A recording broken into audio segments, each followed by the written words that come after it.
Won with it already this tournament. Okay, he's played 1d4. Magnus maybe scared of the job of a London system, pushing a pawn. And Hans smiling. Yes. Magnus denying Hans the chance to play the London. Oh, wow. You know that he would have done it now. He's giving it away, and Magnus just tucks into his food. Hans frustrated in his attempts to play his chessable course open. Well, but that is sort of a sign of some respect from Magnus Carlsen as well. He knows Hans Niemann has made a chessable course, and I think it's coming out. It's coming out tomorrow, this course. So Magnus haven't been able to watch it yet. No, and the chessable course, we should mention, it would have arisen if Black had. Wow, Magnus there playing the Dutch defence. But if Black had brought his knight out on the first move, which Magnus does maybe 90% of the time against 1d4, then we would have seen the Jabava London system. White's knight on the queen side jumping out, the white bishop, the white dark square bishop jumping out as well. But yeah, maybe Magnus, he hadn't had time to study that opening, and maybe he was just too afraid of the opening. And yeah, Hans, of course, once the course is released tomorrow, everyone's going to know what his ideas are. So that would have been the perfect opportunity. Meanwhile, we've transposed into the Dutch defence, as mentioned, and a very rare customer at top level. But either way, the Stonewall Dutch, super solid. We saw this actually earlier in the tournament, the Stonewall Dutch by Richard Rapport. And that one a bit shaky. Black has no control over the dark squares in the centre now. But as we mentioned in the last game between these two, Black is adopting that strategy of everything on light squares in the middle of the board, just to survive the opening. This is an old favourite of Magnus's.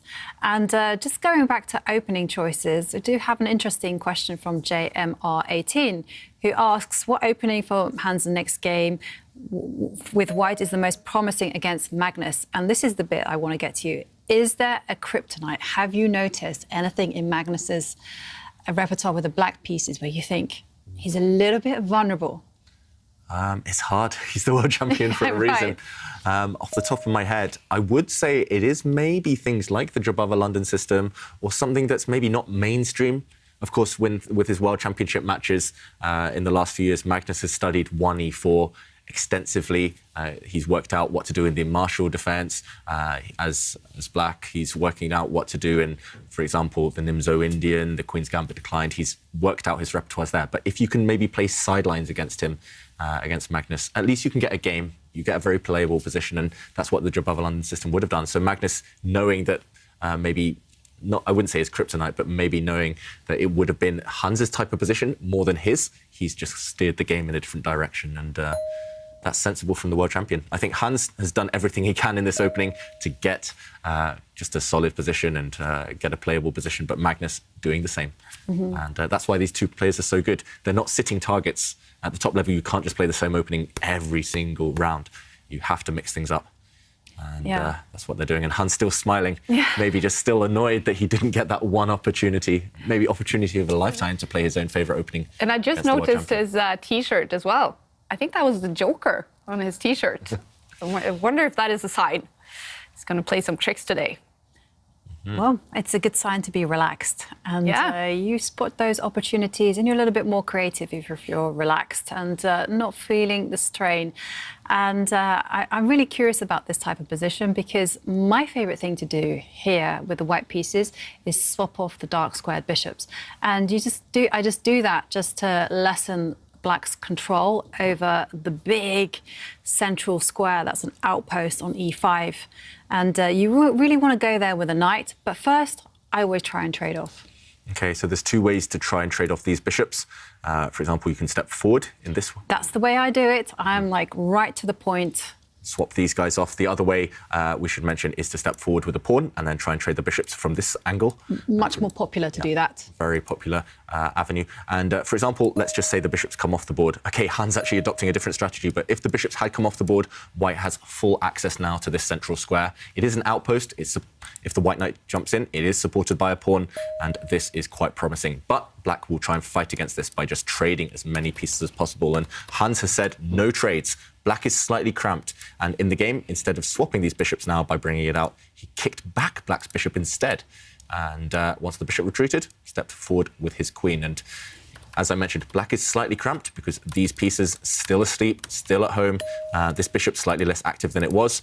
However, White has committed the pawn structure, and now there's no pressure on Black's structure here. These pawns are relatively flexible now, and maybe kind of Magnus's dream long-term is going to be to break forward in the center and trade things off, open things up.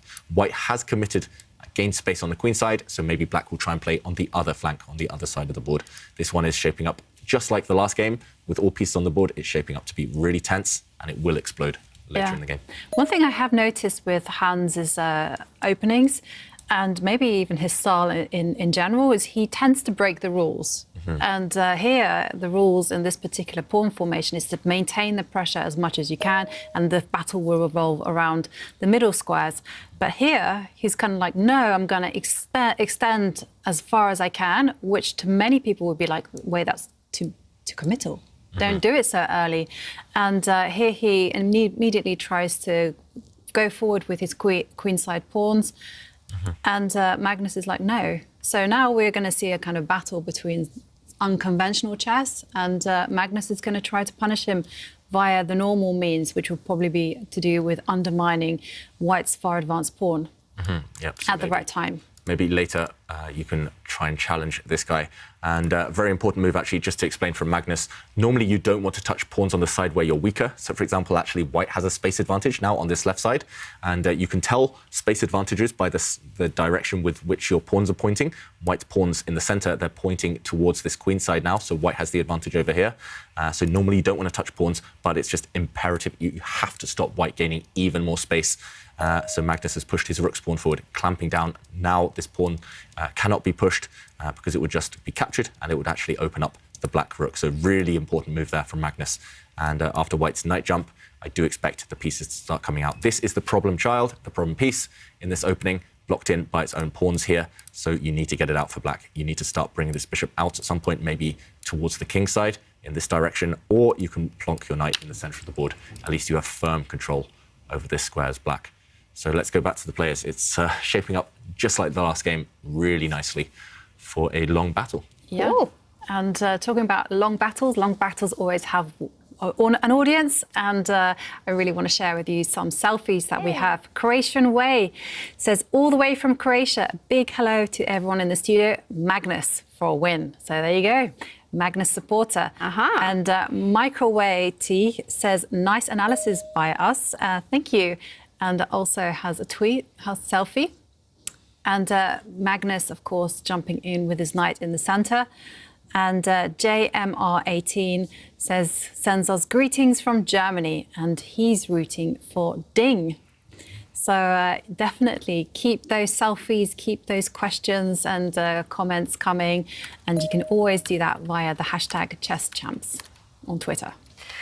Absolutely. I really do wonder who you guys are cheering for. I mean, Hans Niemann, he must be getting a lot of fans in the US right now. Yeah, I remember actually when the pandemic first struck, I spent a lot of time on Twitch watching the top chess streamers, and he was one of the most popular. Every time I logged on, he'd have thousands of people watching him play bullet games, blitz games against Nakamura. And yeah, he's a very charismatic guy, very confident guy, trash-talking his opponents quite a lot. And yeah, he definitely has a big fan base. And anyone who has watched Hans streaming knows that he's one of the quickest thinkers out there as well. He spots 3 or 4 options on every move within seconds. And his decision-making, especially over the last year or two, has really improved as well. So, okay, meanwhile, making a quick decision. Magnus trying to put pressure in the center of the board, planting a black knight in the middle, putting his bishop as well, eyeing up some white pawns. Hans just reacting instantly. And also, he's the type of player who's very much been inspired by Hikaru Nakamura. He doesn't want to find the best move every time, Hans. He's very much playing against the opponent's psychology, and he's just playing for consistency. He wants those kind of 70%, 80% type best moves, tucking into his snacks meanwhile. And yeah, he just wants to get moves quickly on the board and to confuse his opponents. Inspired by Magnus, I wonder, because I think Magnus was looked like a taco bowl or something like that, and this looks like a taco burrito Hans is eating. It's Mexican night in the Charity Cup. Yeah, it's quite funny, actually. There aren't too many sports where you're sat there in the middle of play and then you just bring out a snack. I mean, I guess you could argue the old-style cricket was like that. You know? But they don't do that anymore, right? You just spilt some there. Be careful, Hans. I mean, I think the position right now isn't quite as messy as the foot. A nice one. But yeah, it's yeah. They say fight fire with fire, right? But fighting tacos with tacos, that's maybe his strategy. Meanwhile, yeah, just a quiet bishop move there from Magnus. Another plan that I highlighted a few moves ago. That black bishop is stuck behind its own pawn chain. It just wants to zigzag its way out into the open.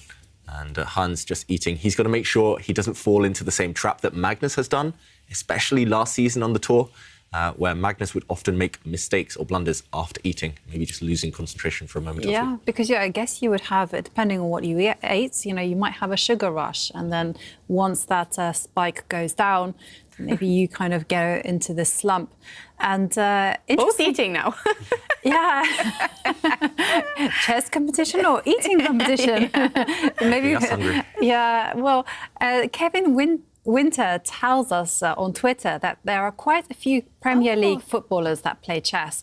For example, Liverpool's Trent Arnold, Reece James and Martin Kelly at Crystal Palace, and Ben Chitwell. Yeah. Yeah, it's true. Martin Kelly, I actually played. Yeah, Crystal Palace player, yeah.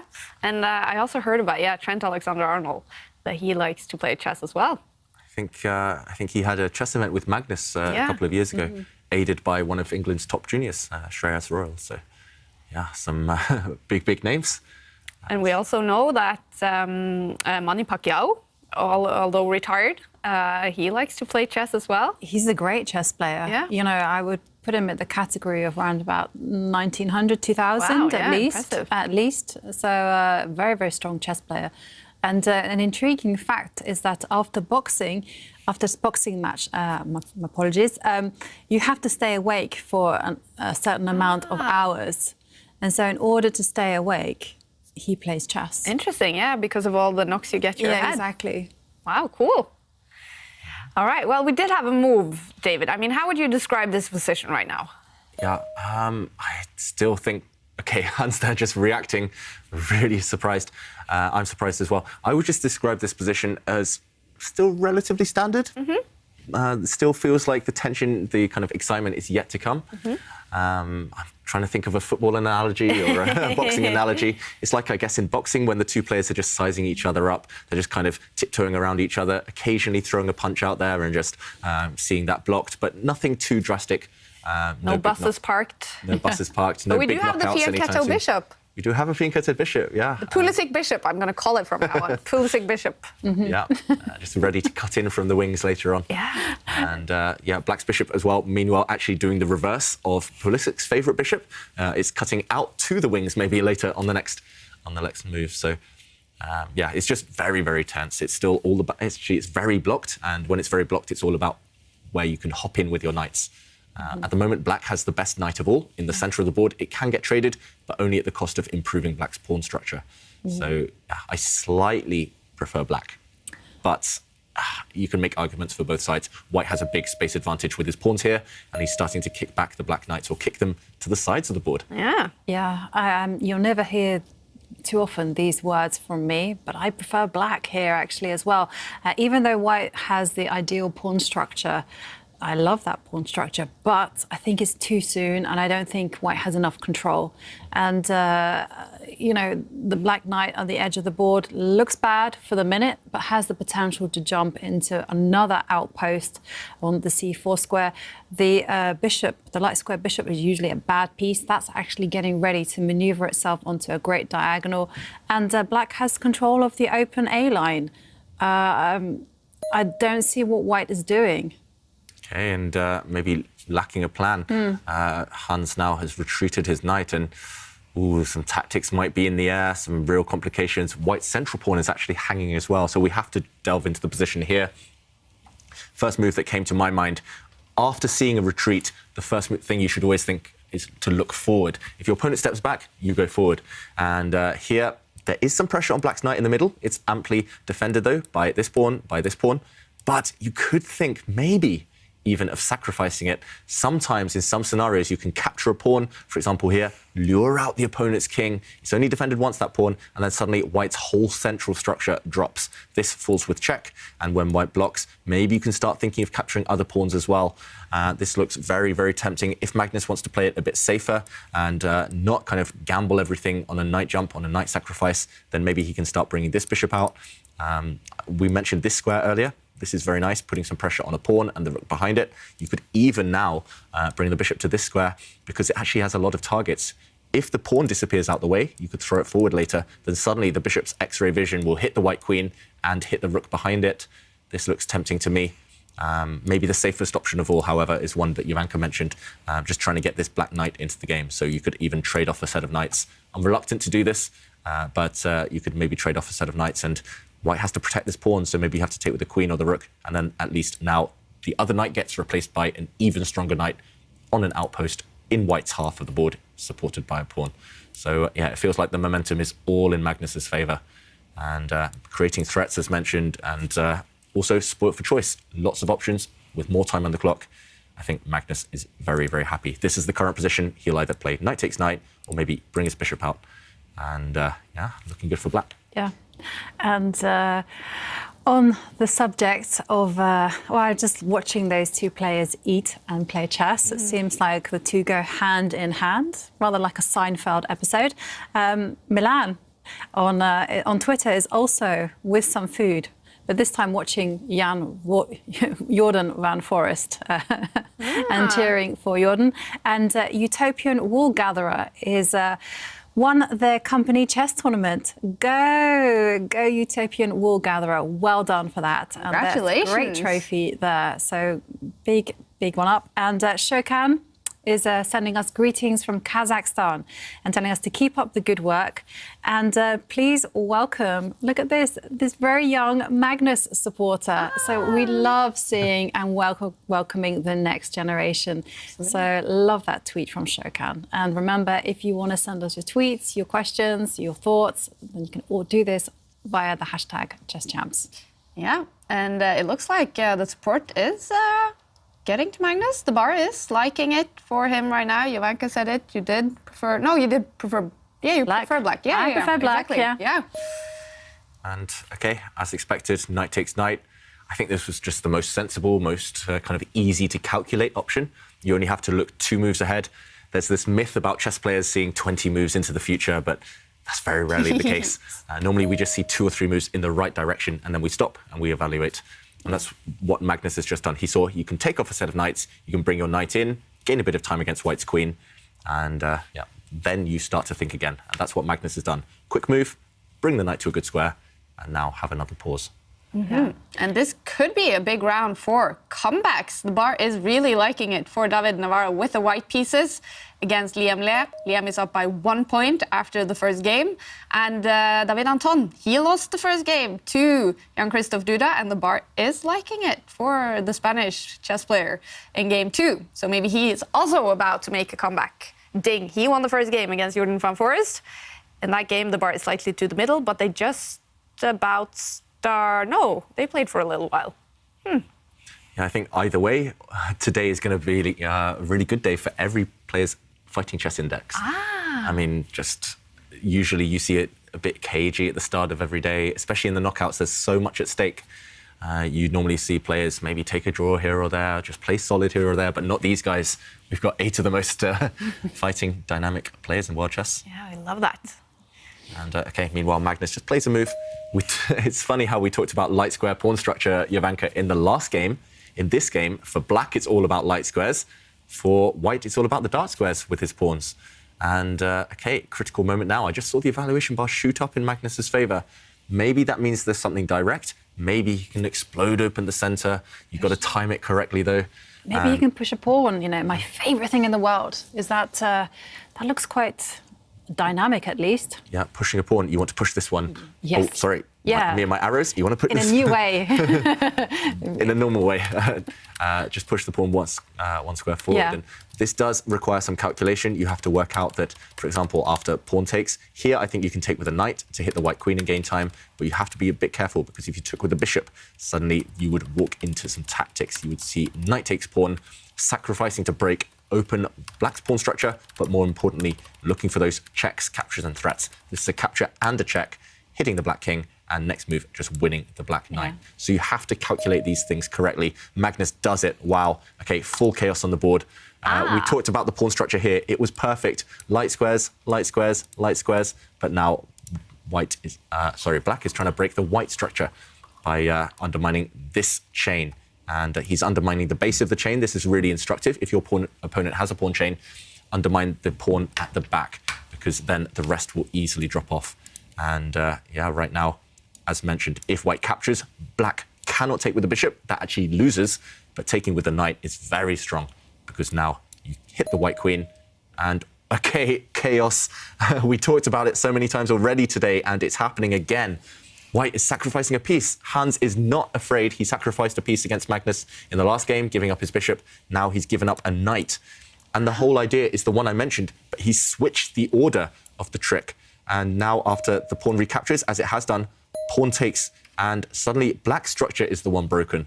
But black has an extra knight. What is happening here? Knight takes pawn will be met by queen takes with a nasty check. And after a queen trade, Hans is going to, because of this check, just pick up this pawn on the left side. And suddenly, after black blocks, for example, white's pawns are super scary. Just like the last game, black has an extra knight, but white has the pawns, and they're super close to promotion. Oh, okay, Hans, I think spotting a golden opportunity here. And let's go back to the players, because this is about to happen on the board, just as I showed.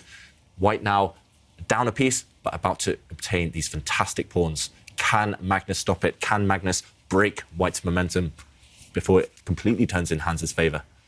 Clever by Hans Niemann. Yeah, I mean, I think this was his best chance. Things were turning against him. And remember, slow strategic games do not favour him.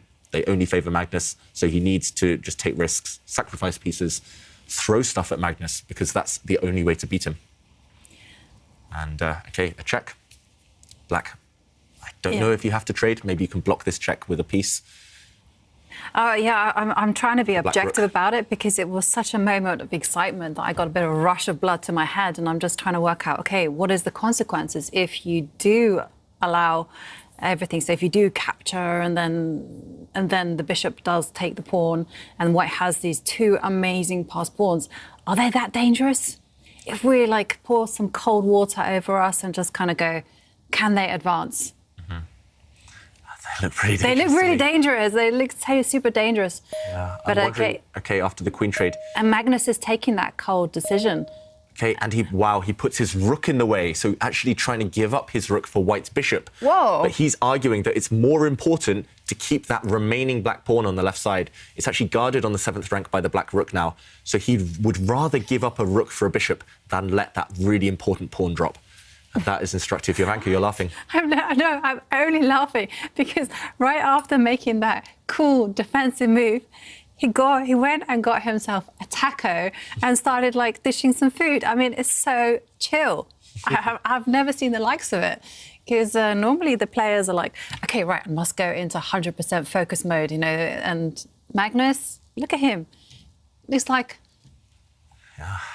you're not bothered. Yeah. You don't care. I guess when you've won the World Championship 5 times, you've earned the right to just take a chill and eat some snacks. I'm seriously impressed by this kind of just very chill nature that the world champion has. I mean, it's a great place to be, actually. Yeah.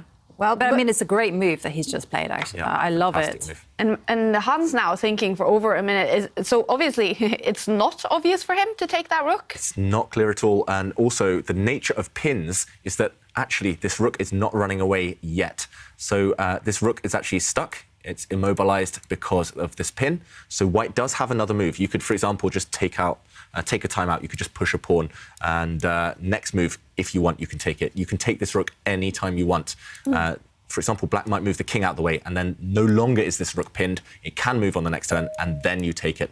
But there we go. He didn't actually take this rook. And just to explain why we said it's such a fantastic move, this rook move, it's about defending this pawn. So white's bishop cannot take it now. if the white bishop had actually captured this rook, the downside is that after, for example, black recaptures, suddenly these pawns are stuck.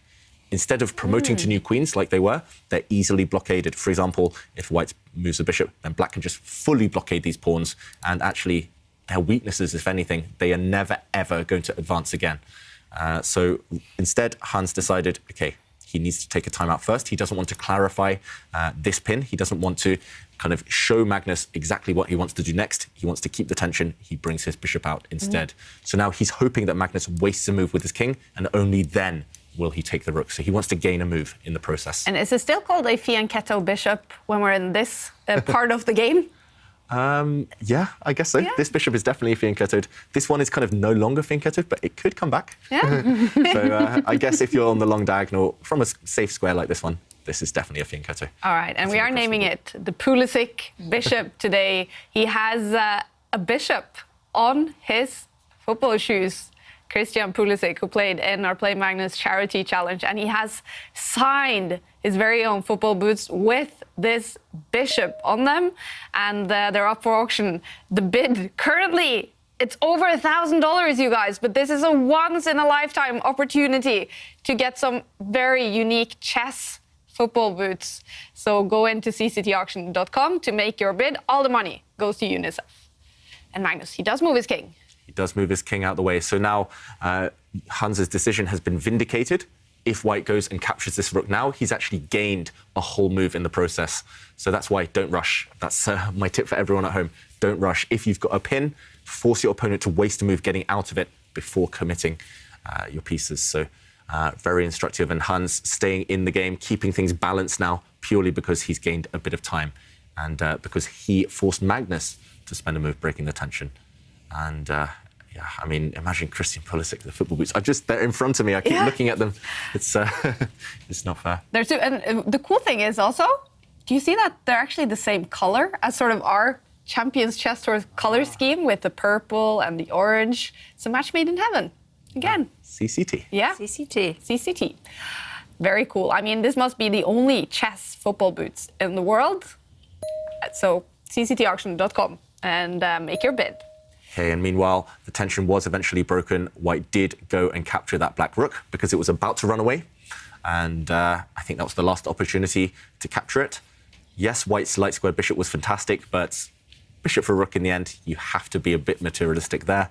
And now Hans needs to be really timely with his next few decisions. I think you can't really allow black's light squared bishop, as we showed, to come and blockade those white pawns. You need to do something a bit more quickly, because if black reasserts control, then we'll see the material imbalance come into play. Right now, white has a rook and 2 pawns. That's 7 points for black's bishop and knight, worth only 6. But the bishop and knight are going to be fantastic if they find outposts, if they find squares that they can sit on safely. And that's why you have to create threats before that happens. And Hans now attacking the black knight in the middle of the board, using that bishop, the fianchettoed bishop, the Pulisic bishop, and his rook now in the center. That black knight only defended once. It pretty much has to move. Or you can defend it with your king, but now Hans is just going to step up with his rook 1 square and give a check, drive that king back. And do you think that Hans and Magnus will repeat the position? Because we can see a scenario where he drives the king back 1 row and then retreats the rook to attack the knight and just keep that dynamic going. It's possible. It's a sharp position, right? I'm hoping not, Jovanka. So the black king forced back, and if white steps back with his rook, the dilemma continues. Does black move the knight out the way? You have to retreat, maybe not to an ideal square, or does black try and repeat the position? Yeah, that's a good question. And the first question, though, is not whether Magnus will repeat by bringing his king back and forth. It's whether Hans is going to go for this. Because is there another option? That's the question. White's rook at the bottom of the board wants to be improved, but that gives black the necessary tempo to bring his light squared bishop to the dream c6 square, and then black has full control. No, you can't allow that. If you allow that, then it's basically, like you mentioned many times, you know, it will just be rich pickings for black because they will have control. And not only that, they will start targeting white's weak pawns on the left. Yeah. And remember, black has 1 extra attacker than white. The bishop and knight will be superior to the white rook if Black gets another move or two. So psychology-wise, Jovanka, imagine you're in this position, you're playing the world champion, you've got half his time, Hans only with 3 minutes against 6, and he doesn't go for the draw. He plays for the win. Wow, that is courageous from the teenager. I think I would have taken the draw. I would have just brought the rook back, the Black king moves, gave him another check. Yeah. And, or at least made Magnus contort himself a little bit, because, you know, Magnus might have also not wanted the draw and might have made some concessions. Yeah, really risky decision now from Hans Niemann. But that being said, he's doing one good thing. And when your opponent has minor pieces instead of a rook, always try to remove their remaining rook. So Black's remaining rook is really important. So Black's minor pieces will guard the diagonals. The knight will jump around. But the rook is needed on the lateral, on the lines, on the files. So trading it off makes a lot of sense from White's part. Magnus really doesn't want to trade off rooks. But can he run away safely? The problem is if Black moves away with his rook, the White rook now that has just moved in the corner can zoom up the board and some big threats. So, OK, I think it's a brave decision. I'm not saying it's a bad decision by Hans, though. He's at least asking Magnus some difficult questions. To trade or not to trade? What would you do here, Jovanka? I think I might be forced to trade, because the rook going to the 7th row really scares me. And yeah, I think probably trade rooks and then put the light squared bishop on its dream location, solidifying the position, and then slowly start driving the white rook back. Okay, and you see the trade there, and fully expecting the light squared bishop to move to the c6 square. Yeah, simply no other option for Magnus. He had to trade rooks. And again, that's where chess players, they think, strategically, I don't want to do this, but I'm forced. And that's why Magnus spent just a minute or two double-checking things. And he doesn't go for the move you mentioned there, Jovanka. The most natural move in the position was to improve Black's light squared bishop. Instead, he's gone for a trade of dark squared bishops instead. And Hans there leaning back. Just surprised by this decision. It makes some sense because now it's purely a bishop and knight against a rook. But then again, remember, White has 2 extra pawns. So this one, it's very much in the balance. We're going to find out the answer, which is easier to play with. Would you rather have a rook or a couple of minor pieces? Here, bishop and knight. 100 times out of 100. Why in this particular position? Because yes, White has 2 extra pawns, but take a look at both of those extra pawns. They can't move. They can't move, and not only that, White's rook needs to have flexibility to travel both sides of the board. Doesn't have that either. So I think Hans is in serious trouble. Okay, despite the evaluation bar, really interesting. And one idea that unfortunately for White doesn't work, maybe the reason Hans reacted is pushing your pawn forward, because unfortunately after king takes rook, it looks like you're about to make a new queen on this square, but the Black knight can actually hop back just in time to stop the White pawns promoting. And that means you're stuck. You have to retreat, as Jovanka mentions. If you can't push this pawn forward, it's just going to get blockaded. And the other extra pawn is this one, which is still far, far away from being any trouble at all. And talking of blockades, this bishop now sitting on its dream square. Again, you can't capture it and push your pawn forward because the Black knight leaps back to the rescue and guards the promotion square. And actually a big, big threat in the position. Black was just simply planning, now that his bishop is so strong, to drop back with his knight and win the White pawns. Once one falls, the rest will fall as well. So Hans has had to go on the defensive, dropping back his rook and using his rook purely as a passive piece. But you're right, Jovanka, it's turning in Black's favour. Yeah, I mean, look who's coming, King Benjamin, you know. Look at him, youthful, he wants to get in on the action, and now he's targeting that weak pawn, and that's, I'm afraid it's really bad news for Hans, because that's not the only pawn that's going to fall. Yeah, once this guy drops, the pawn next to it will also fall. And that's why it's simply better to have 2 pieces rather than 1. Even if one of them alone is worth less, the bishop and knight together just too strong. And the Black king jumping to the rescue as well. Hans is doing a good job of complicating things. He's running forward with the White king, but it's not enough. And look at this, nasty knight check. Black is about to win this game because after king takes pawn, this would have been a decisive knight fork. Let's go back to the players. Magnus in full control once again. Wow, okay, so why is the bar not as excited as you guys? I think it's just the horizon of the computer. The computer sees that White can survive maybe the next 10 or 20 moves, only giving a +1 advantage for Black. But yeah, for humans, we know that long-term, step by step, black will slowly round up this remaining white pawn on the left side. Black will slowly start advancing his pawns, and it's still going to take a long, long time, but black is the one in control.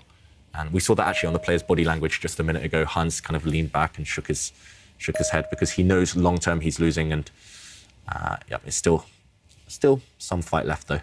Yeah, there's definitely still some fight, if Hans can generate some kind of play on the right side of the board. But again, he has to do it in the right way.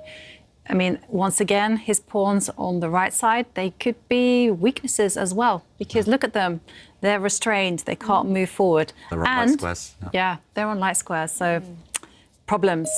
And look at this black just indirectly lining up his bishop against those white pawns on the right side now. As soon as the black knight leaps out the way, those white pawns, I mean, they're weak. And white has weaknesses on both sides. That's the problem with rooks. And a huge result for young Christoph Duda, winning also game 2 against David Anton. He must have turned that game around. He is now up by 2 points. He only needs a draw in game 3 to be ready for the semi-final. Wow, it's drama for David Anton. He has to win the next game. Yeah, Duda, he's really showing his form in this tournament now. Yeah.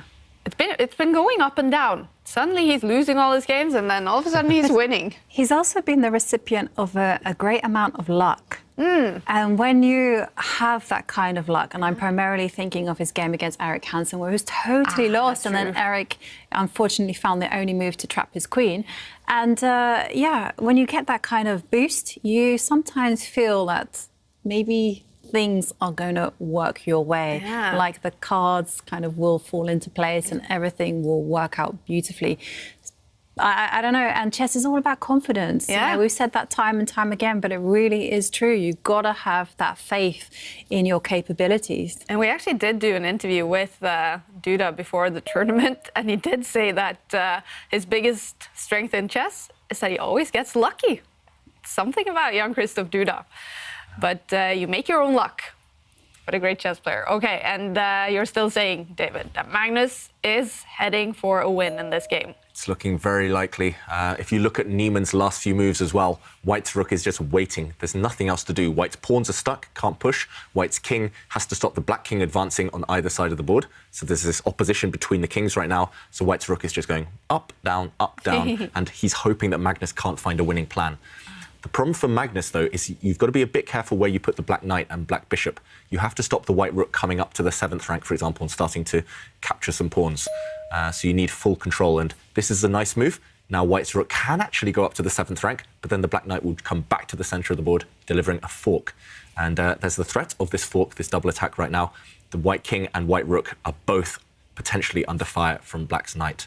So ideally in this type of position, you want your king and rook as far away from each other as possible, just to avoid any knight forks. There's also the threat of black's bishop going and capturing some of these white pawns on the right side. It looks like already Niemann has got only maybe 1 or 2 moves to even prolong the game. He needs to avoid dropping his pawns, but also avoid any knight forks. All right. Well, if he loses this game, Hans Niemann, he will have to make a comeback at some point. Magnus will be up by 1 point, and actually in game 3, with a win, Magnus will be ready for the semi-final. But still, looking focused, Hans Niemann. I must admit, I'm very surprised the evaluation bar says only 1.7 for black, because it looks completely winning. Yeah, I'm also very surprised at that. Maybe it's just because it can see resources, like you say, far away that humans just can't. And also, psychologically, this is going to be a very difficult position for Hans to defend, because I mean, he's shaking his head, but his position, it feels miserable. You know, the pawns are on light squares, none of the pawns can move, the rook has got no great targets to attack, and all he can do is just shuffle the king and rook backwards and forwards and just hope that Magnus just makes a mistake, basically. I think just while you were talking, I was about to say this move as well. This just wins on the spot, I think, for Magnus, because White's remaining pawns on the right side, the G and H pawns, are both good to drop now. There's simply no way to protect them. Black's knight and bishop both look at the same pawn, the white G pawn, but more importantly, there's a knight fork in the air once more. The black knight wants to hop into the E4 square, checking the white king and picking up the white rook. You can't stop both threats. You either have to give up your rook or give up your pawns. And either way, you're not going to survive too much longer. I think this is just almost game over. I just don't see a way for Hans to even create a trick right now, set a trap. You have to just give up your pawns, and once you give up even more pawns, that's just it. That's just game over. White's rook is just impotent. It just has no way of fighting against the black knight and bishop. Yeah, and just a model kind of endgame from Magnus. And it was actually something that we could kind of see. And actually, I think most people could see if you just take it on a step-by-step basis. I mean, all it was Magnus just slowly improving his forces, rearranging them, putting them on the good square. And then I like the way he moved his knight. He kept on threatening these knight forks. Every time that Hans was trying to get active, he was like, no, maybe, but you can lose your rook. And another knight fork in the air. This is a check. And White's pawn now on the left side is just about to drop. Yeah. Magnus distracted all the white army on the right side. Now he's going and moving, changing tact, and going off to capture the white b-pawn. And David Navarra, he has been able to make a comeback in the match against Liam Le. Liam Le, he won the preliminaries, winning a bunch of games, but and also winning the first game in the quarterfinal. But a comeback by Navarra, so they are now tied after 2 games. So that's going to be an interesting one. And Jordan van Voorst, he is fighting to make a comeback against Ding Liren. The bar, I think, slightly to the middle in that game so far, but they're still playing. And here, Hans Niemann is fighting to survive in this game. David Niemann is saying it's looking impossible. Yeah, he's at least not resigning, and that's very instructive. Just never resign, especially in rapid chess. You might get a chance later.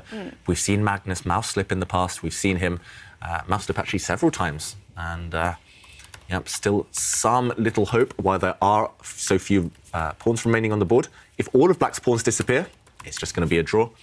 And maybe he's just got some glimmer of hope to go after the black pawns later in the game.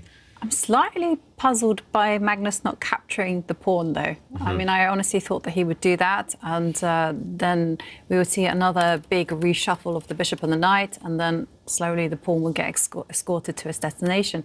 But here, with his king move, he is allowing the rook to get slightly active.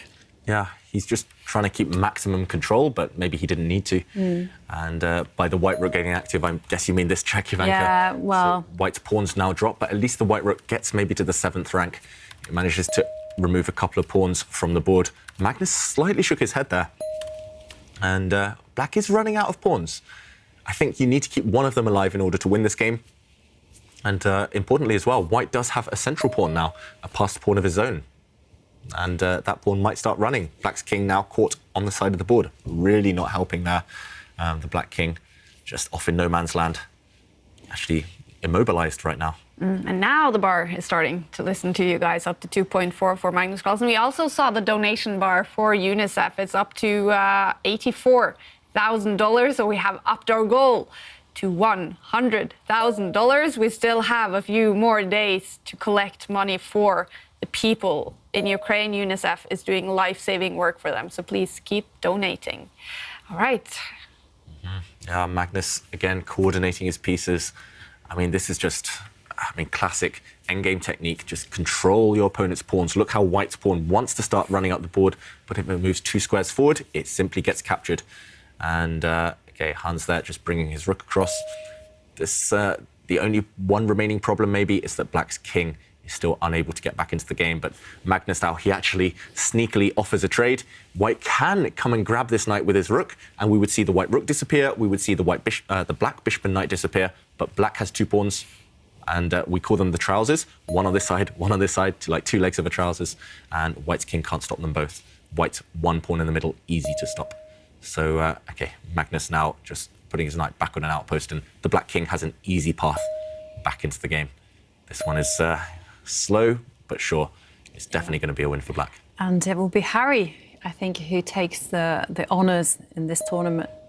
Not this tournament, in this game. Ah.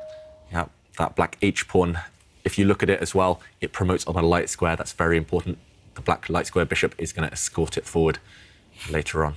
So Hans, he's fighting really well. We've got to give him credit. We wrote him off already 20 or so moves ago, but he's still in this game, and he still needs a miracle to survive, but good fighting spirit from from the youngster. That will take him far in his career. Yeah, definitely. You have to be resilient. You have to have that grit, especially when the chips are down. And, well, he is fighting, giving a few checks and just trying to make life awkward for Magnus. And Hans has to move the king. Where to step it to? Yeah, I must admit, I'm surprised Magnus has pushed his king to the centre, because I thought you wanted to escort this h-pawn, as you mentioned, down the board, and actually he's going to use his bishop to do that. Feels a bit superficial. Magnus's piece is a bit loose now. The black bishop no longer fixed on that outpost that it sat on. But, yeah, it's still... It's not spoiling anything for black, at least. No. You still have all the time in the world, and this pawn does advance. And here comes Harry, and also the bishop, interesting enough, can also support the B pawn as well. Harry and Barry, the H and B pawns. Yeah.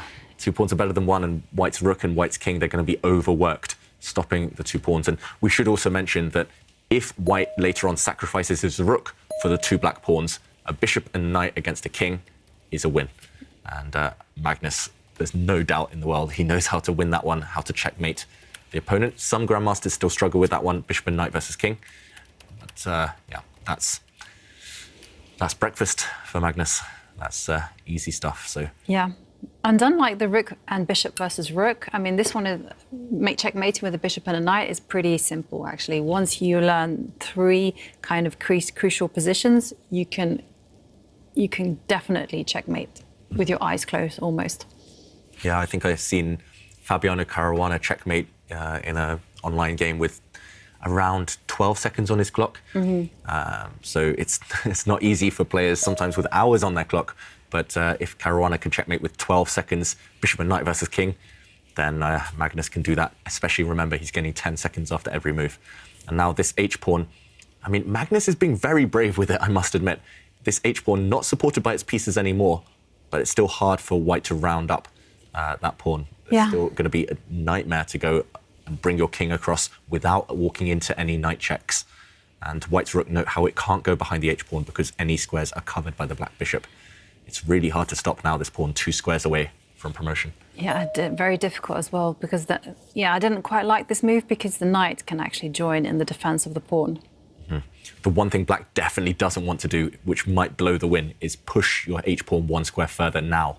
It looks like you're about to make a new queen, but white's rook will slide behind you and you can't defend that pawn anymore. So you have to defend that pawn now. See, that's what I would have done instantly. But if we've been saying, if you'd had in the back of your head, teamwork makes the dream work, you would have thought, who else could defend the pawn? And you would have thought, okay. Okay, so the knight defended the pawn. And now a check. This is really sneaky because the black king had to be careful where it went. But at least now white's rook gets behind this pawn. Remember, rook's behind passed pawns. If you have a passed pawn, use your rook to support it from behind. If you are fighting against a passed pawn, put your rook behind it as well, just to stop that pawn running. But now both of black's pieces are defending it, the black bishop and black knight. And white's rook now is pretty much fixed here, stuck here eternally, just keeping an eye on this black pawn. And just note this knight maneuver. Not only does he retreat the knight to attack the rook, but also covers some central squares that the white king could go to. And yeah, I said that rook was stuck there eternally. I thought it had to be, because now it's gone off the other side. It no longer keeps an eye on the black pawn. But Magnus shaking his head. Yeah, maybe has he messed this a bit up? I think he's messed this up a little bit. I mean, why did he put his bishop on that? I mean, I expected him to put the bishop on the c8 square. Oh, look at Magnus's face. Has he just blown it? Because look at that. He can't keep his black pawn defended anymore. The black bishop is fixed defending the other pawn, the b pawn. The black bishop can't guard both of them, and the black knight temporarily is dominated by white's king. If the black pawn advances, the white rook slides behind and back to square one. He has to win this game all over again now, Magnus. He's still maybe winning, but it's going to be very hard work. This h-pawn now is simply going to be picked off by white's rook coming across. And there we go. White's pawn in the middle, very sneaky from Magnus. This bishop can't be captured. If the white king takes this bishop, then the black knight hops forward with a knight fork, hitting the king and rook. That pawn was poisoned, so now it's bishop and knight and a pawn against a rook. So now it's all about that b pawn starting over to push that one forward. Yeah. But now there's not much margin for error. If you lose the b-pawn, it's just a simple draw. You have to make sure that b-pawn costs white the rook. You have to win white's rook for that b-pawn. That's the only way to win now. Yeah, but this one is so elementary as well, because it's a king and a rook that is actually going to start harassing black's pieces. And I think it's still winning objectively, but as you mentioned, harassment of the black king is going to be the key to saving white. Look at this, white's rook pinning the black knight. White's rook is going to start checking, pinning, annoying you. And the one thing you can't do is let white give up the rook for one of your pieces and the black pawn. Black has to keep both minor pieces on the board if he wants to win this game. If the knight disappears or the bishop disappears, even if you win the white rook, and then it might be a draw. So, okay, Magnus just maneuvering his knight around. He's really made hard work of this. I just think he got a bit overexcited, a bit impatient earlier, just pushing his h-pawn down the board, not using the teamwork. Yeah. He didn't really use the black king. Yeah, and also, he just did an outright blunder with his bishop. He should have protected all his assets, and instead he got really careless, made a quick bishop move, and that was it. And maybe what he's doing was to blame. Yeah, tucking in to the food again.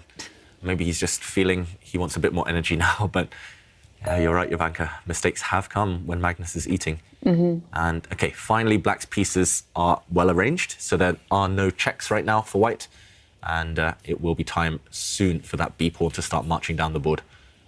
Okay, Hans, how is he going to defend this? Maybe later he can rely on stalemate tricks if the white king comes down to the first rank. The one annoying thing for Hans as well is that black b-pawn promotes on a light square, and the light squares will be covered by black's bishop. If it promoted on a dark square, it would be so much more difficult to win this game. Wow. And if it was a corner pawn on the A file, it would be a draw. So, yeah, he's lucky it's a b-pawn, Magnus. Yeah, it would be a draw if it was an A-pawn, because the rook could actually just sacrifice itself for a knight. And then the king would run to the dark squares in the corner, and there's no way you can evict a king on dark squares in the corner. Well, Hans Niemann, 30 seconds left. Now, game 2 between Jordan van Foreest and Ding eventually ended in a draw. Ding is still up by 1 point. Game 3 between those two will start in, I think, like 10 minutes. Duda and David Anton, they are about to start game 3, and that's going to be a must-win game for David Anton. Any other result, Duda will be ready for semi-finals, and David Navarra and Liam Le, they are tied, winning 1 game each. In game 3 between those two will also start very shortly, and he made that move with few seconds left on the clock. And defending, as we've mentioned in the past, is a nightmare when you're low on time. It's better when you're the attacking side, going for your opponent's king, or playing with an advantage, because then you can just take a time out, gain a bit of time on the clock by playing a few quick moves. But when you're defending, every move counts. One slip and you'll lose immediately. And that's the situation Hans is in. Maybe he's losing anyway, but if you get low on the clock and make one blunder, you have to resign. So, okay, look at the black knight trying to reroute itself. The way black wins this, his knight will cover the dark squares, his bishop will cover the light squares. So the pawn will be supported on dark squares by the king and knight. Once it gets to the light squares, it will be supported by its bishop. So that's the key. You've got to make sure your knight is ready to cover the dark squares later.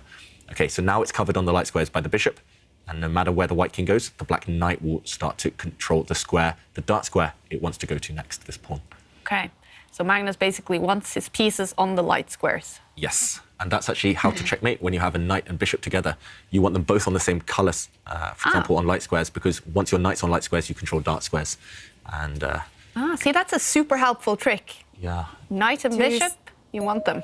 On the same colour as your bishop, yeah. It's useful in middle games, actually, openings as well. Just general strategy. We sometimes forget to look for patterns, but knight and bishop, same colour. Unless you have a bishop pair, because then your bishops do all the covering, all the hard work. That's true. And, okay, Magnus now using his king as well. So black's knight guards its bishop, and now the king is coming. And you mentioned it, Jovanka, time trouble for Hans Niemann. I mean, how difficult is this to defend with 13 seconds on the clock? I think it's nigh on impossible. I really do think that. I mean, because the plan is so easy, it's just to escort that pawn to its destination. And as David mentioned, you just got to keep controlling the relevant squares. And here, okay, you want to maneuver your knight and bishop so that it can support the advance of the b pawn one more square. Yeah, I'm hoping for two things in the rest of this game. One, that we hit move 100, just because that gives me a bit of personal satisfaction, shows a really long fighting game. And the second thing I'm hoping for is that Hans doesn't resign. I'm hoping that he gives up his rook for the black pawn at some point, because he has to, and then Magnus can demonstrate the technique, how to checkmate with knight and bishop against a king. Because I think everyone at home, that's really instructive. It might only come up once in your career, but you need to know how to checkmate there. How many times has it come in your career? 0. Really? I nearly got it against Kramnik. I could have won. Actually, it was very similar to this. I could have won his rook for my remaining pawn, but I didn't see the way, and it was a draw. But I could have got knight and bishop versus king. So close. And I think I've reached it a couple of times, but my opponents didn't even force me to show that I knew how to do it. They just resigned. So a bit of frustration there. I'd been studying it for hours and hours in my life and not able to show that I know how to do it. And the bar was up to 100 for Magnus Carlsen, so that means the checkmate is very close. 4 seconds. Okay, I've reached it twice in my career, and the first time, I must admit, I didn't know the techniques, so to speak. I knew roughly one position. No, not because I hadn't put the effort in. And then I memorized it because I had to teach it to my students, and I had to break it down in an accessible way. So I found these 3 positions, and then I was like, second time I got it, I could just did it. There's a few things, right? There's the box, there's the W, there's... you showed me that. So the first thing is quite cool. You start off with all your pieces in a row. And... and yeah, from there, from there, your pieces can decide which squares to control. Your knight only moves in a W, sorry. Yeah, meanwhile, it looks like white has just castled queenside in a way. The king and rook on the squares they would have castled on. What's black's king doing in the corner? It's very confusing. But meanwhile, the black pawn giving a check, about to promote. And there's a big threat in the air with the bishop giving a check to the king and snapping off the white rook. And there's also a big threat of Magnus just maneuvering his pieces around to aid the promotion of the pawn. I'm wondering if white can even give up his rook now for the black pawn. And yes, he does it. Okay, he does it. So we're going to see this endgame. Yes, Hans isn't resigning. He's playing it out. He's going to force Magnus to show us how to checkmate now. And we will later see that technique of the knight on light squares. Here we go. And the bishop on light squares as well, controlling everything. And, okay. He did resign. He did resign. A marathon game, not even move 100, but Magnus.